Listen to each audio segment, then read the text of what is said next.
लेखिका आगे बताती हैं कि हम 4 भाई बहन लिखते हैं। चित्रा व रेणु नहीं लिखती और सारा खानदान हमारी रचनाओं को पढ़ता है। हम जो भी लिखते हैं वह पढ़ता है। लेखिका आगे बताती हैं कि मेरी ससुराल में मेरी रचनाओं को कोई नहीं पढ़ता और इस तथ्य को हजम करने में, तथ्य यानी सत्य को सहन करने में मुझे काफ़ी वक्त लग गया, लेकिन फिर बाद में मुझे उसके फ़ायदे भी नज़र आने लगे। कम से कम घर के भीतर तो मुझे हिंदी आलोचनाओं का शिकार नहीं होना पड़ता। शिकार यानी 2-4 नहीं होना पड़ता। खैर, लेखिका कहती है मैं अपनी में ही नहीं उन अदेवियों की बात कहना चाहती हूँ। अपनी बहनों के लिए उन्होंने अदेवियों शब्द इस्तेमाल किया है। अदेवियों की बात कहना चाहती हूँ जो परदादी की मन्नत के नतीजतन यानी परिणाम स्वरूप इस धरती पर आई और लेखक नहीं बनी। यानी 2 बहनें जो थी चित्रा व रेणु, वे लेखक नहीं बनी। जो बनी यानी जो मतलब ये 4 भाई बहन बने, उन्हें सांस लेने की ज़रूरत कुछ ज़्यादा हो, समझ में आता है। सांस लेने से यहाँ मतलब है उन्हें आज़ादी कुछ ज़्यादा चाहिए थी, ये बात समझ में आती है। जैसा कि मेरे पिताजी ने एक बार मंजुल से कहा था, या मंजुल कौन थी? उनकी बड़ी बहन, कोई दम नहीं घुटता, सांस लेने की ज़रूरत ही ज़्यादा है, यानी आज़ादी ही ज़्यादा चाहिए। पर यहाँ तो अगर हम शेर थे तो हमारी जो गैर लेखिका बहनें थी यानी चित्रा व रेणु, वे और भी सवा शेर थी।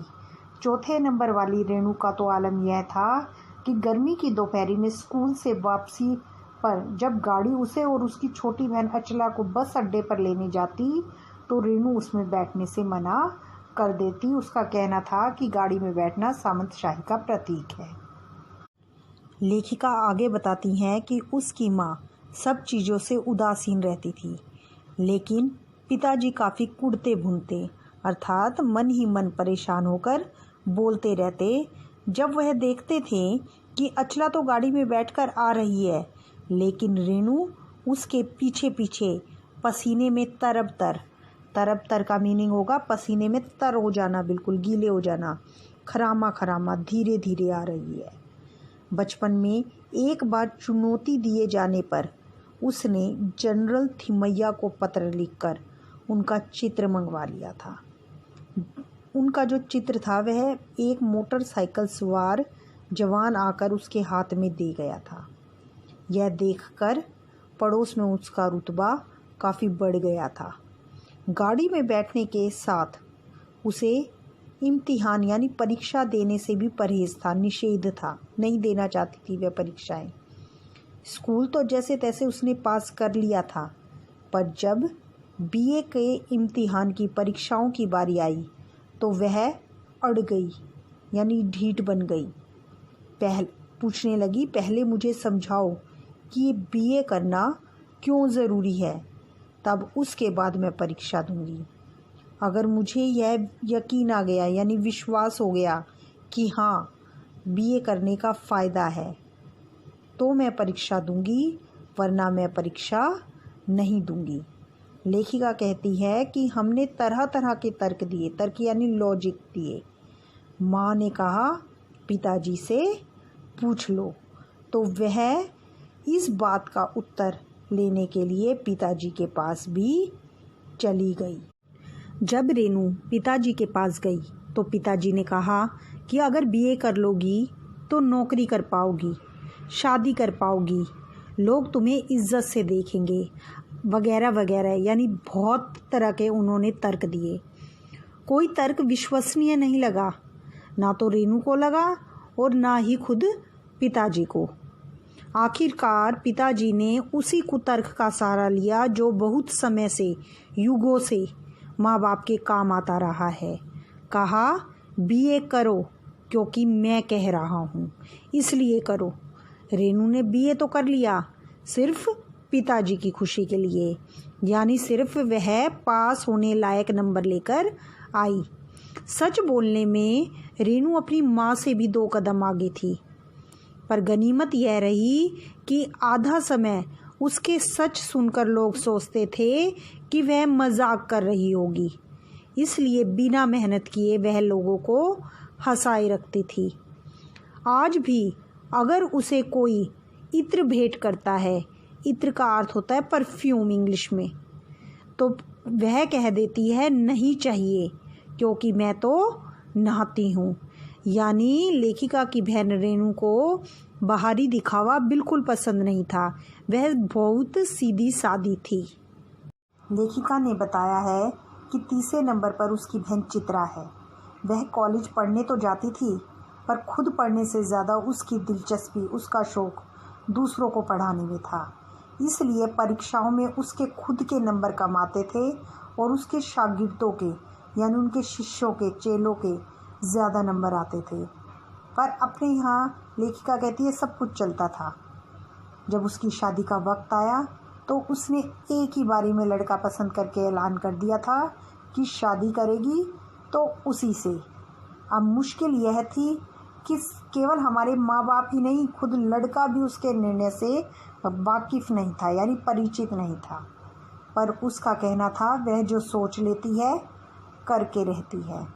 तो उसकी शादी उसी लड़के से हुई। कोई मुश्किल नहीं आई, और आती भी क्यों, क्योंकि उसने पहली बारी में लड़के से कह दिया था कि जो मैं सोच लेती हूँ करके रहती हूँ, और वह होता ज़रूर है। तो उस लड़के ने भी बात आगे नहीं खींची और पहली मुलाकात में ही हथियार डाल दिए, यानी वह शादी के लिए मान गया। लेखिका आगे बताते हुए कहती है कि हम में सबसे छोटी बहन अचला काफ़ी दिनों तक कम खिसकी मालूम पड़ती थी। पिताजी का कहना मानकर उसने अर्थशास्त्र कर लिया, यानी इकोनॉमिक्स कर ली। फिर पत्रकारिता में दाखिला लिया और पिताजी की पसंद से ही उसने शादी कर ली। लेकिन घर बार में उसका मन ज़्यादा नहीं लगा और 30 वर्ष होते ही, जब उसकी उम्र 30 वर्ष हो गई, तो वह भी लेखन में लग गई। लेखिका बताती हैं कि एक बात थी जो हम बहनों में एक जैसी रही। घर परिवार, घर गृहस्थी को परंपरागत तरीके से हमने भले ही न चलाया हो, लेकिन हमने अपनी घर गृहस्थी को तोड़ा भी नहीं। शादी एक ही बार की और उसे हमेशा बनाए रखा, चाहे तलाक के कगार पर खड़ी चली हो। कगार यानी किनारे पर कगार को तोड़कर हमारी शादी डूबी नहीं। शायद इसलिए कि जैसा कि मैं पहले उपन्यास में लिखा है कि हम सभी विश्वास करती रही थी कि मर्द बदलने से कोई प्रयोजन सिद्ध नहीं होता, यानी कोई उद्देश्य पूरा नहीं होता अगर हम अपना पति बदल लें। घर के भीतर रहते हुए भी अगर हम अपनी मर्जी से जी सकते हैं तो काफ़ी है। शादी के बाद लेखिका बिहार के एक छोटे से कस्बे डालमिया नगर में जाकर रहने लगी। डालमिया नगर में मर्द और औरतें, चाहे पति पत्नी ही क्यों ना हो, फिल्म देखने भी जाते थे तो अलग अलग दड़बों में बैठते, यानी समूहों में बैठते। समूह यानी ग्रुप में बैठते। लेखिका आगे बताती हैं कि मैं दिल्ली से कॉलेज की नौकरी छोड़कर डालमिया नगर गई थी और मुझे नाटकों में अभिनय करने का शौक़ था। अभिनय यानी एक्टिंग। लेकिन मैंने वहाँ के लोगों के चलन से हार नहीं मानी और साल भर के अंदर ही शादीशुदा औरतों को पराए मर्दों के साथ नाटक करने के लिए मना लिया था। आगे 4 साल तक हमने कई नाटक किए और अकाल राहत कोष के लिए उन्हीं नाटकों के माध्यम से पैसा भी इकट्ठा किया। लेखिका बताती हैं कि अब वे बिहार को छोड़कर कर्नाटक के एक छोटे से कस्बे बागलकोट में पहुंच गई। तब तक लेखिका के 2 बच्चे हो चुके थे जो स्कूल जाने की उम्र के थे, लेकिन बागलकोट में कोई भी ढंग का स्कूल नहीं था। लोगों की राय पर लेखिका ने कैथोलिक बिशप यानी चर्च वालों से निवेदन किया कि उनका मिशन वहाँ के सीमेंट कारखानों की आर्थिक मदद से कस्बे में एक प्राइमरी स्कूल खोल दे। पहले तो चर्च वालों ने कहा कि उस प्रदेश में क्रिश्चियन बच्चों की जनसंख्या कम है, इसलिए वे वहाँ स्कूल खोलने में असमर्थ हैं। लेकिन लेखिका ने गैर क्रिश्चियन बच्चों को भी शिक्षा के लायक सिद्ध करते हुए अपना इसरार जारी रखा, यानी अपना आग्रह जारी रखा। उसके बाद क्रिश्चियन जो थे उन्होंने कहा कि हम कोशिश कर सकते हैं, बस शर्त यह है कि आप हमें यकीन दिलाएं, यानी आप हमें विश्वास कराएं कि वह स्कूल अगले 100 वर्षों तक चलता रहेगा। यह बात सुनकर लेखिका को गुस्सा आ गया और लेखिका ने कहा, स्कूल को छोड़िए, आप किसी के बारे में भी यह यकीन से नहीं कह सकते। लेखिका की बात सुनकर कैथोलिक पादरिक गुस्सा खा गए और बोले, खुदा का लाख शुक्र है कि बच्चों के ना पढ़ पाने की समस्या आपकी है, मेरी नहीं है। लेखिका कहती हैं, बात कड़वी थी पर पूरी तरह सच थी और सच के आगे सिर झुकाने की हमारी बचपन की आदत थी। इसलिए मैंने तय कर लिया था कि मैं खुद अंग्रेज़ी, हिंदी और कन्नड़ इन तीनों भाषाओं को पढ़ाने वाला प्राइमरी स्कूल खोलूँगी और उसे कर्नाटक सरकार से मान्यता भी दिलवाऊंगी। लेखिका ने वहाँ के स्थानीय लोगों की सहायता से एक प्राइमरी स्कूल खोल दिया जिसमें अंग्रेज़ी, हिंदी और कन्नड़ तीनों भाषाएं पढ़ाई जाती थी। लेखिका बताती हैं कि मेरे बच्चे और अन्य अफसरों के बच्चे उसी स्कूल में पढ़े और बाद में प्राइमरी स्कूल पूरा करने के बाद अलग अलग शहरों के अलग अलग प्रसिद्ध स्कूलों में दाखिला पा गए। लेखिका आगे बताती हैं कि आगे अनेक ऐसे अवसर आए, मौके आए, जब मैंने अपने जिद्दीपन के नमूने यानी उदाहरण पेश किए और सबसे ज़्यादा बड़ा मंच पाया मेरे लेखन में, जो शुरू से अब तक लीक से खिसका अपनी ही राह तलाश रहा है, पर सब कुछ कर लेने पर भी मैं अपनी छोटी बहन रेणु के मुकाबिल नहीं पहुंच सकती। लेखिका ने बताया कि 1950 का अंतिम दौर था। एक रात दिल्ली में एक साथ 9 इंच बारिश हो गई, यानी बहुत बारिश हुई। दिल्ली की हमेशा से खासियत यही रही है कि थोड़ा सा पानी बरसते ही वहाँ के नाले पर नालों में बाढ़ आ जाती है, पुलों के नीचे पानी भर जाता है और तमाम यातायात ठप हो जाता है, यानी रुक जाता है, कोई आवाजाही नहीं होती।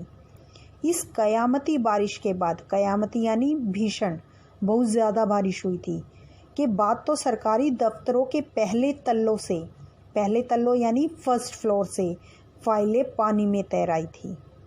अगली सुबह किसी तरह का कोई वाहन सड़क पर नहीं निकला था क्योंकि दिल्ली में पानी भरा हुआ था।